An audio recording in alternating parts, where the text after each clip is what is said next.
Na biso bayi opposition républicaine wapi na yali leader na yango toye répondre na invitation ya conseil spécial ya mokonzi oyo ali envoyé spécial na ye na cadre ya baconsultation oyo po ete topesa makanisi na biso mpe topesa soutien na biso na initiative mpo na biso esengeli te initiative ya consultation oyo epesa impression na monde entier ete toyali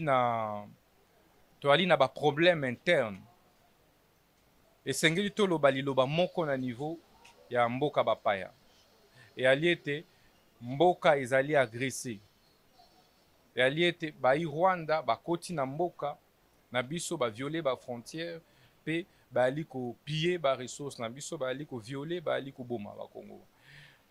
eke tokoka nanu koboma nyoka oyo akoteli biso na ndako soki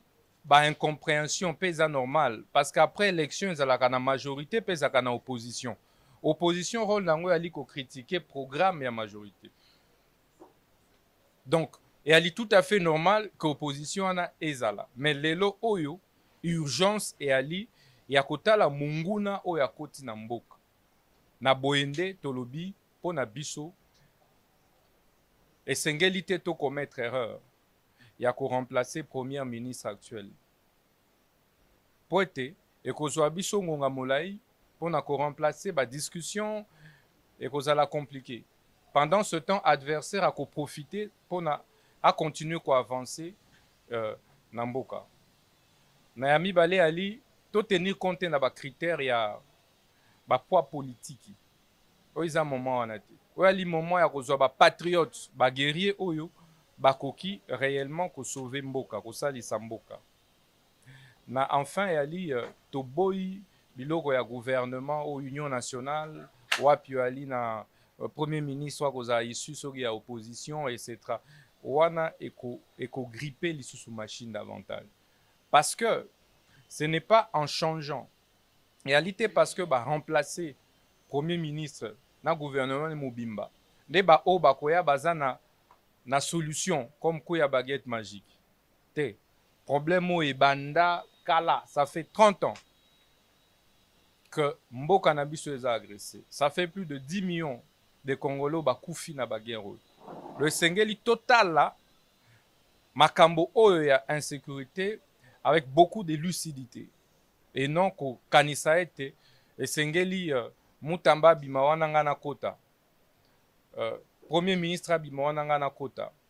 to kingani abima na kota wana ekoregle likambo te nde yango biso tokopropose plutôt gouvernement ya ouverture mokonzi atala i opposition na ya société civile oyo bazali na compétence bali na talent na patriotisme balingi bacontribue na makambo ekokomela biso na este bakota en ce moment tokogagner en temps mpe tokocontinue koaffronter ennemi soki todestructure élan ya sika tokozwa lisu une année à retard il faudra que le gouvernement ya sika wana eke na parlement il faudra eleka boye etc et pendant ce temps bato mosusu babandaka koconteste yango parce que baquestion ya baposte emetaka bato nyonso d'accord te donc ce n'est pas le moment tomi concentrer sur agresseur oyo ali na est et puis totala ndenge nini tokobimisa ye libanda tata mokonzi ya mboka Félix Tshisekedi atikala kolobela bato te ete ya kosala 100 ans na pouvoir te donc topesa ye makanisi te oyo azali nango te baelizaki ye mpo na 5 ans esengeli batika ye asala 5 ans na ye na programme ya gouvernement sur base de quel azalaki voté c'est ça la démocratie n'est pas l'accepter et ali mpe kovioler baprincipe démocratique et na boyende biso opposition républicaine tolobi ete toana baexigence formelle te tokosalela mboka toali na disposition ya mboka tosengi na bayi opposition bandeko na biso misusu ya opposition dite radicale baya totala ennemi elongo po ete soki ennemi wana aavance azwi lisusu ba territoire mususu pour na distraction na biso na bango moko bakozanga wapi kosalela opposition na bango na ba espoir na bango bazo rêver un jour ce qui est légitime que ba gérer mboka bakoka isu kosala yango te parce toyebi te agenda ya ennemi eza nini pona nini depuis 30 ans azalaka kobundisa mboka et donc tosengi na bayi opposition nyonso na bayi société civile ba exiger ba format te topesa na communauté internationale impression te ete eyali problème intercongolais ya problème intercongolais te touti maponami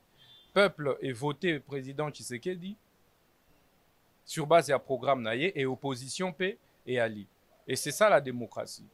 et donc awa eyali question ya koaffronter situation ya est mpona korégler yango faire le contraire ekozala distraction ekozala vraiment distraction yango nde ekoya esu koprécipiter makambo par ailleurs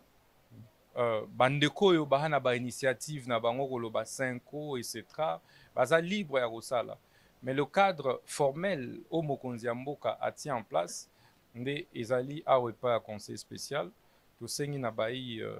compatriote nyonso baya baverse eza mpona mboka toza wana te mpona baposte okoki koboma bandeko na yo te mpona ozala ministre okoki koboma bandeko te mpona ozala premier ministre mais ali totala elongo ndenge nini kobongisa mboka mpona makambo ya bataille ya gouvernement ben biso toyali koloba ete